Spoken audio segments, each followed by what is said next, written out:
Hilchos Maaser Sheini v'neta Rabbi Perek Achad Osar, the laws of the second tithe and the fourth year produce, chapter 11. Really, this chapter is not so much related to Maaser Sheini specifically. It's more of a concluding chapter to all of the previous halachot that we learned, to all the gifts that you give from the produce. The Truma, the Maaser, Maaser Rishon, Maaser Ani, Maaser Sheini. It's a general chapter. What's this chapter about? This chapter is about what's called Vidui Maaser. Vidui literally means confession, but we're going to call it a declaration. Basically, after a person has the opportunity to give all the types of gifts from his produce, twice every 7 years he has to come to the Holy Temple, to the Bet HaMikdash, and to make a declaration to tell Hashem that he did everything he's supposed to do. That's the basic mitzvah. That's the mitzvah whose parameters we're going to be discussing in today's parak. Says the Rambam, halacha aleph, mitzvah sasei, it's a positive commandment, lihisva dois, lifnei Hashem, to recite a confessional declaration in front of Hashem, achar shemoitzin kol hamatonos shebezerah haaretz, after we have a chance to remove all the agricultural gifts from our possession and give them to the proper people, we make a declaration to Hashem, v'zeo hanikra vidui Maaser. This is called the declaration of the Maaser. Halacha beis, ve'ein misvadin vidui zeh, elo achar hashana shemafrishin b'Maaser ani. We only make this declaration after the year during which we separate the gift to the poor.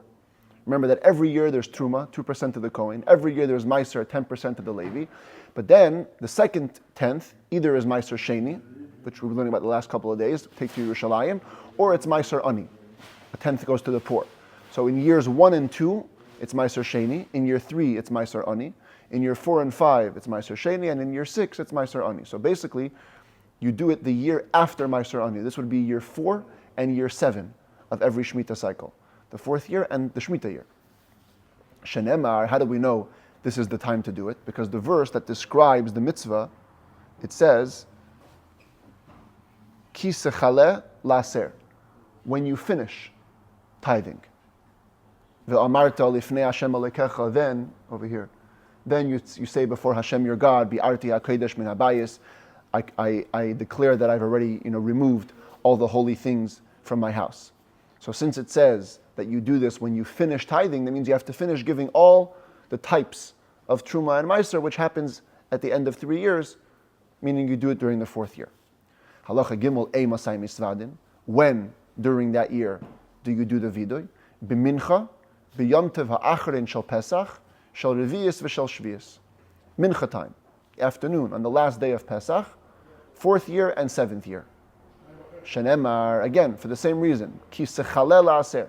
When do we say the declaration? When we finish tithing. Now, finish tithing could be seemingly right at the end of the 3rd year. Because right at the end of the 3rd year, you finish giving all the types. But the Rambam explains, Baregel shekol ha'maister is kolim bay. It has to be during a holiday after which you finished all the tithes. And by the time Sukkot, let's say the first holiday of the 4th year comes, not everything has finished growing. But by the time Pesach comes, everything from the 3rd year has finished growing. Ve'ein ha'Pesach magia mishana revi'is, elokol peiros shlishis nisasru. It's impossible for Pesach to arrive in the 4th year unless all the fruits of the 3rd year have already been tithed, bein peiros ha'ilan, bein peiros ha'aretz, whether it's the fruit of the tree or the fruit of the land. In other words, plants. Halacha dalid, ein misvadin ela bayoim. We only do the vidui by day. V'chol hayoim kosher levidui ha'maister, all day is kosher to do the declaration. And the Rambam says, ubein bifnei habayis, ubein shaloi bifnei habayis, chayav levair ulihisvadis. Whether it's in the time of the temple was standing, whether it's after the time of the destruction of the temple, the mitzvah still applies. According to the Rambam, you must levair, means to destroy, to remove all the gifts from your possession, and you also have to say the declaration, the special declaration of the Maaser. Halacha hey, vidui zeh nemar b'chol lashon. This declaration is said in any language. You don't have to say it in Hebrew. Some mitzvahs you have to say it in Hebrew, like chalitza. Remember the mitzvah of taking off the shoe? The woman and the man have to train. If they're not familiar with Hebrew, they have to train to say it in Hebrew properly. But this vidui, any language works. Shenemar, as it says, ve'amarta, in the red letters, ve'amarta lifnei Hashem alekecha. You say before Hashem your God, b'chol lashon sha'ata imra, whatever language you talk, that's good for you. V'chol echad ve'echad imre bifnei atzmai. Ideally, every individual should say it by himself. If a multitude wanted to do it together, misvadin, they can do the declaration. There's a bit of a debate if, in this case, can everyone say it together, or do they have to have one guy say it and everybody else listens, like you do with certain blessings. Halacha vav u'mitzvasei b'mikdash. The mitzvah, ideally, in the times of the temple, is to do it in the temple. This picture is really from Bikurim, the first fruits. You also do a declaration, which we're going to learn about in the next set of laws, but I'm just borrowing it for this concept that you come to the Beis HaMikdash and you stand there and you make a declaration in front of Hashem. Shenemar lifnei Hashem, because it says in the verse, before Hashem. But after the fact, if you said the vidui anywhere, yatsa, you fulfilled your obligation. Halacha zayin. You cannot say the declaration unless not even one of the gifts remains. You have to give away everything that you're supposed to give away. Because you say it in the declaration, here it is, Bi'arti hakodesh min habayis, in the blue and the green. I've removed the holy stuff from my house. If you didn't remove the stuff from your house, you can't make the declaration. The Erev Yom Tov Ha'acharin Hoya Habir. The way it used to work was that on the day before the last day of Pesach, everybody would run around and destroy or get rid of all their gifts. So that the next day, on the last day of Pesach, they can say the Vidui. Keitzad hu oisa. How do you go about it? What's the proper way to do bi'ur, to get rid of all the gifts? So you first see if you can give any gifts to the appropriate people. Im nisharetz le truma or trumas maaser, if you have any leftover truma, 2% of the Kohen, or trumas maaser, let's say you're a Levi, and you got 10%, and you have to give 10% to the Kohen, noisna la Kohen. So if you have any of those leftover gifts, give it to the Kohen. Maaser rishain, noisna la Levi. You have leftover first tithe, give it to the Levi. Maaser ani, noisna la aniyim. You have leftover gifts for the poor, give it to the poor. Nisharu etzle peiris maaser sheini shel vadai. If you have some remaining fruit of Maaser Sheini, definite Maaser Sheini, oy neta ravai, or if you have leftover fourth year produce, oy mois pediason, or no produce, but you transferred the holiness to money, and you have leftover money, harezem mevardan. This you should actually destroy. Umashlich layam oy seirif. Throw it to the sea or burn it. Nishar etzlei Maaser Sheini shel dmai. If you have questionable Maaser Sheini left over, ein chayav levarda, you don't have to get rid of it. It's only questionable. You can just keep it in your house. Nishar etzlei bikurim. If you have leftover first fruit, harehin mizbarin b'chol makom, they can be destroyed also in any place. Halacha tes b'medvarim amurim sheseirif u'mevayer. When do you have to actually literally burn and destroy any leftover Maaser Sheini produce? Kishenisharu etzlei peiros she'eina yachal lechol kulan koydem sheyikonis yamtiv. If there's so much produce left that you can't finish eating it before the holiday begins. Aval in nishar tavshel shel Maaser Sheini v'net ravai. But if you have a cooked dish of Maaser Sheini fruit, produce, or fourth year produce, you don't have to destroy it. Shahat tavshil kimavur, because the cooked dish, once it's been cooked, the commentaries explain, the core food is unidentifiable, and therefore it's considered already destroyed. So the Rambam is saying there's two steps here. First of all, it has to be raw produce, not cooked, and even that, the raw produce has to be inedible before Yom Tov. But if you have enough that you can finish before Yom Tov, you're good. V'chein yayin v'tavlin, so too wine and spices, hareihein kimuvu arin, they're considered like destroyed. Now the commentaries in the Yerushalmi have a bit of a tough time with this because wine is wine, and every Maaser Sheini is wine. So does oil. So the commentaries explain that here we're actually referring to wine and spices that were mixed into a tavshil. They were mixed into a cooked dish. If wine and spices are mixed into a cooked dish, they're also considered to be destroyed. Halacha yod, peiros shelo higiu la'einas hamaisres b'shas habir. If you have produce which didn't even reach a third of its growth yet, it wouldn't even be obligated to be tithed if you cut it at that time, at the time of when you're supposed to destroy it. The fact that you didn't separate gifts from those produce doesn't hold you back from saying the vidui, nor do you have to get rid of them because they aren't even obligated. The fruit has no obligation to be tithed.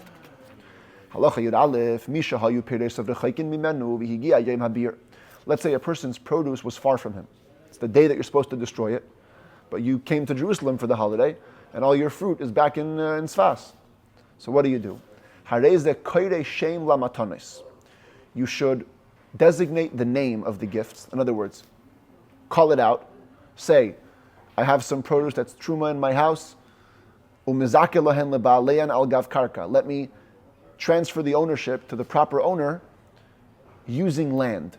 Al Gav Karka, we're going to see in the Rambam's 12th book, Laws of Buying and Selling, if you have something movable in another place, you can tell somebody, hey, I want you to own the real estate under that thing, and then by virtue of owning the real estate, you'll own the thing on top of it. That's called Al Gav Karka. So over here also, you have the produce, movable property, movable produce in your home, and you're transferring ownership to the proper owner, Al Gav Karka, together with some real estate under it. Or if not to the people themselves, you can transfer ownership to somebody who will transfer ownership to the proper people. And say the vidur the next day. The Talmud actually tells a story where this once happened. Rabbi Gamliel was on a boat and he was stuck the day before the last day of Pesach. All his fruit was at home. And so there was on the boat, there was a Kohen with him, a Levi with him, and Rabbi Akiva, who was the collector of tzedakah. So he said, I want the Kohen to get my truma with some real estate, I want the Levi to get some Maaser with the real estate, and I want Rabbi Akiva, who's going to give it to the poor people, to get my Maaser ani. And so that's what the Rambam's saying over here. You give it to their owners or to somebody who can bring it to their owners. And then Yossi did the next day.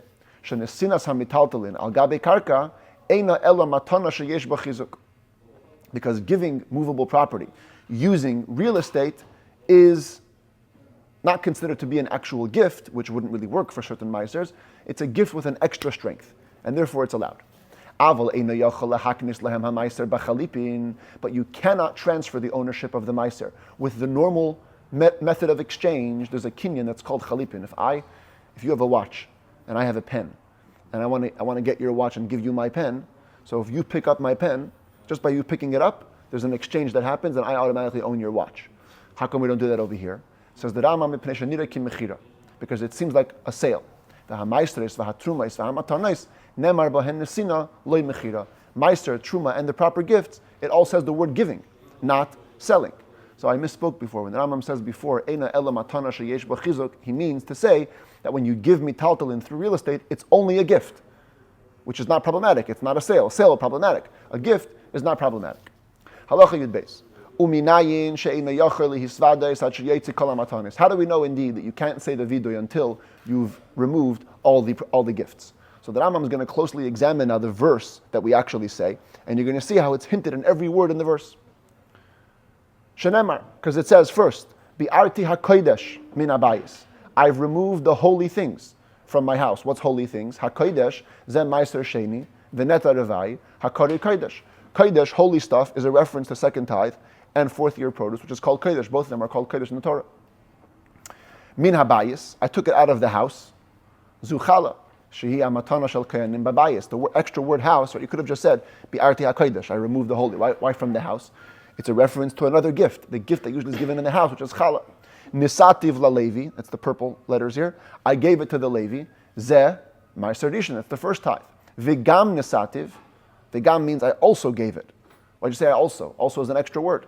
Miklal shekdamatu matana acheres, that implies that before you gave it to the Levi, there was another gift before that, the truma gdelo trumas Maaser, which is the gift to the Kohen.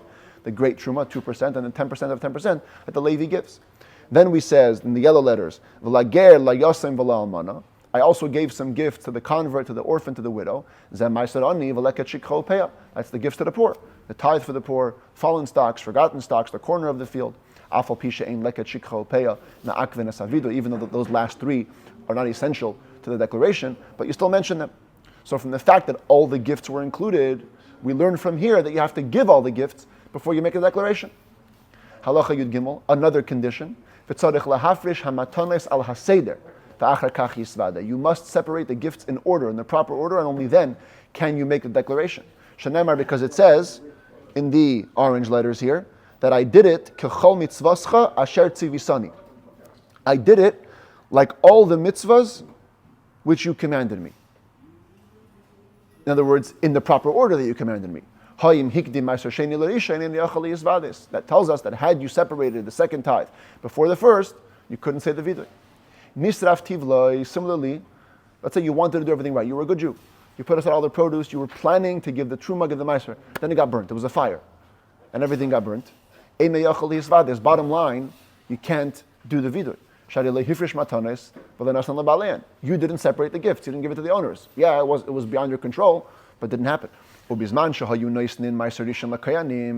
During the time period where they used to give the first Maaser to the Kohanim, remember when Ezra came to Israel to build the second temple, many Leviim did not come with him. They wanted to stay in Babylon. And because of that, Ezra fined them. He said, from now on, Maaser is going to go not to the Leviim, but to the Kohanim. So during that time period, Lo hayu misvadim, they wouldn't say the vidoy. No Jew said the vidoy. Shenemar vegam nesativ la Levi. What does it say in the purple? I gave it to the Levi. If you didn't give it to the Levi, you can't say I gave it to the Levi. Halacha yudalid mi she'ein loy ella Maaser Sheini bilvad. What if you only have Maaser Sheini? You're a farmer and you didn't make proper produce.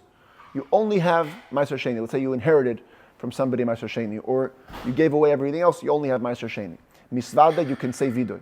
She'ikar havidoy b'Maaser, because the main declaration is to made about Maaser. The Rabbi has a reshima in his diary that was discovered after Gimel Tam was in his office. One of the notes that he wrote for himself, he says on this Rambam, although the Rambam says Maaser Sheini, it probably refers to all types of Maaser. Maaser Rishon, Maaser Oni, as long as you have one Maaser, that's enough to say the vidoy. Similarly, if you only have bikurim, you only have first fruits, no other produce. Misvada, you can say vidoy, shenemar bi'arti hakodesh. I gave away the holy stuff, hakodesh harishon, the first holy thing. Shua bikurim, which is bikurim. So it's enough. Avol mi she'ein le'ela truma b'fnei atzma, but if you only have truma, eine misvada, you cannot say the vidoy, she'eina truma tu'una vidoy, ella bichlal shara matanes. The only reason we say vidoy, declaration for the truma, is once it's included in the other gifts. The Rambam said before, it's hinted in the word vegam, right? I gave it to the Levi, I also gave it to the Levi. Also refers to the truma, which means you only declare the truma if you also gave the Maaser. Halacha tezvav, the Rambam continues examining the verse, Loi avarti mi mitzvaysecha. I did not transgress any of your mitzvahs when I gave the proper gifts. How will you transgress? And what does it mean that you didn't transgress? Shaloi hifrish mimin al she'enei minai. You didn't separate Maaser from one species onto another species. V'loi min atala shalom mechubar. I didn't separate Maaser from detached produce to cover attached produce. V'loi min hamechubar ala talash. Nor did I take from attached produce to cover detached produce. V'loi min hachadash ala yashan. V'loi min hayashan ala chadash. I didn't take produce that's new from this year to cover last year's stuff. I didn't take last year's stuff to cover this year's stuff. V'loi shachachti. I didn't forget anything. What didn't I forget? I didn't forget to make a blessing and to mention your name. So the commentaries here have a huge debate, because it sounds like there's a biblical obligation to make a bracha. All brachas that we do today on mitzvahs are all rabbinic. So some commentaries say that Rambam is referring to the rabbinic blessings, and it's what's called an asmachta. You find the support in a verse, but it isn't a biblical obligation. Other commentaries actually hold that when it comes to Maaser, there's a unique biblical obligation to bless Hashem. The formula of the blessing, the rabbis made up. But the fact that you have to say a blessing is biblical when it comes to Maaser Sheini. Then the verse says, the next verse, here we turn the page, Lo yachalti v'oini mimenu. I did not eat the Maaser Sheini in deep mourning, in aninos. Hayim achle ba'anina einem misvada, which means if you did transgress that and eat it in deep mourning, you can't say the vidah. V'lo vi'arti mimenu b'tameh. Also, I didn't consume it in a state of impurity. Either I was impure or the Maaser Sheini was impure. Ha'im hifrishe betuma, but if you did separate it in impurity, einem misvada, you can't say the vidah. V'lo nasati mimenu l'meis. We also say I didn't give it to the dead body. Shalei lakach mimenu arin mitachrichin. That means I didn't buy a coffin or shrouds. V'lo nasna le'enanim acherim. I didn't give it away to any other mourning people. If you did, you can't say the vidah. Shamati b'kol Hashem alekai. I listened to the voice of Hashem, sheheviyah lebeis habchira, which means that I brought it to the temple, which the commentaries say only refers to bikurim, the first fruits. That's the only one where there's an obligation to bring to the temple. Asisi kechel asher tzivisani. I did as you commanded me. Shesamach v'simach boy. I was happy with my fruit, and I also had others rejoice in my fruit. You can't be just selfish, enjoying yourself. Every time you have holy stuff, you have to share it with others.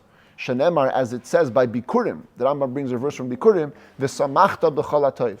You have to rejoice with all the good by sharing it with everybody else. And then the final verse is, Hashkifa mim'ayin kadshecha min hashamayim. Hashem, please look down from your holy abode in heaven. You say the whole verse, right, where it says in the black, Uvarech es amcha es Yisrael, bless your nation, bless Israel, bless the land. Ad, until the words, Ka'asher nishbat alav eseinu eretz zavas chalav udvash, as you swore to our forefathers, a land flowing with milk and honey, zu bakasha shayitein tam baperis. This is a special request that Hashem should make the fruit extra tasty. And the Rebbe explains that this is a whole new request. Basically, after everything, you've taken all the produce. Because if you ask Hashem to give a taste in fruit, that means you want it to be over and above the regular taste. You go to the supermarket, even without asking Hashem, apples taste good.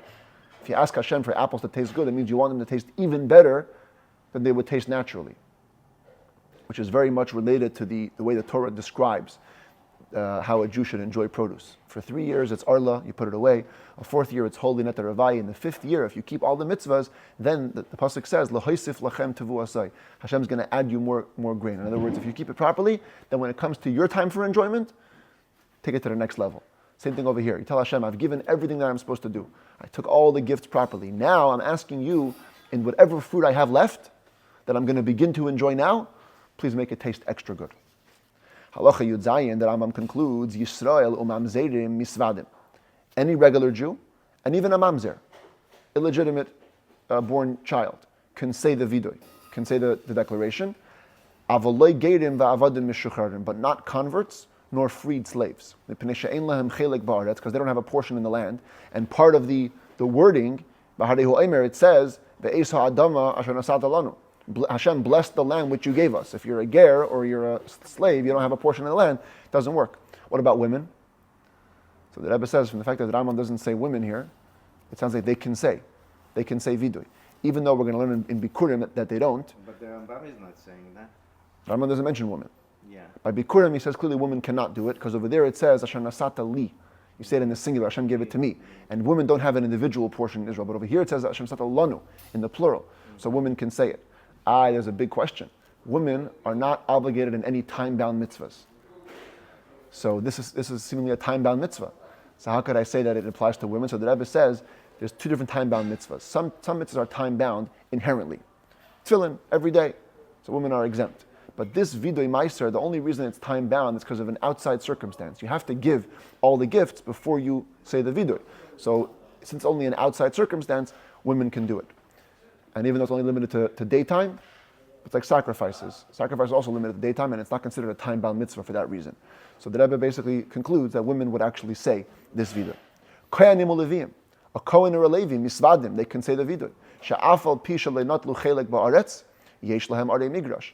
Even though they don't have a portion in the land, but they do have special cities that's given to them, 48 cities in Israel that belongs to the Kohanim and Leviim, and on that account, they can say the vidoy. For sure, when Mashiach comes, by the way, Levi is going to have their own portion in the land of Israel.